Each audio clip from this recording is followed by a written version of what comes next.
Tracking your most accurate forecast on this Thursday, I'm meteorologist Jorge Torres. It is an ABC 15 weather action day as we're tracking a decent storm chances over the next several days that will really impact our commutes and, of course, all activities planned from now through at least the latter part of the weekend. Now, today, storm chances in the valley will be scattered. We're talking 30%, mainly right around midday in the afternoon. Otherwise, partly to mostly cloudy, with temperatures starting off this morning in the mid-80s, climbing to the lower 90s at midday, and staying in the lower to mid-90s for the rest of the afternoon with highs around 94. Now, notice all of the areas highlighted in green from the valley across northern and western parts of the state. These are all areas under a flood watch, beginning as early as this afternoon, first for northern and western parts of the state. For the valley and other parts of Arizona, those watches take effect beginning tomorrow and lasting through at least Saturday, where rainfall amounts could be anywhere from an inch to 2 and even 3 in a few spots. Now, today, the main threat will be heavy rain and flooding in northwestern Arizona. The area is highlighted in yellow under what is known as a slight risk for scattered flash floods,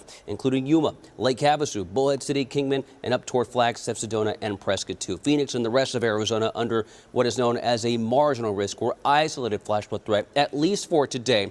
But the rain and storm and flooding threat continues to ramp up over the next several days as the remnants of Hurricane Priscilla begin to really impact our forecast again as early as this evening across northwestern Arizona. Then it begins to spread out elsewhere across State 48 Friday, especially into Friday night and Saturday. And then Sunday, the main threat will be heavy rain in southeastern Arizona, which is currently not under a flood watch. But that may change here over the next several hours for you folks in Graham, Greenlee, and Cochise counties, too, along with areas like Tucson and Santa Cruz County. So as far as we're estimating regarding rainfall totals through at least Sunday, still looking at an inch to an inch and a half in parts of the valley, 2 to 3 up in the high country and along the rim, all the way towards southeastern parts of State 48. Highs today will be anywhere from the mid-60s in Flagstaff, same in Heber, to the 70s in Payson, Prescott, and Sedona, with 90s along the I-10 corridor. We hit a high of 102 yesterday in Phoenix. Today we'll be at 94 degrees, and we'll see similar temperatures across the valley, anywhere from 87 in Cave Creek to 92 in Glendale. Your 7-day forecast showing 3 days of weather action in the valley, with flood watches for the metro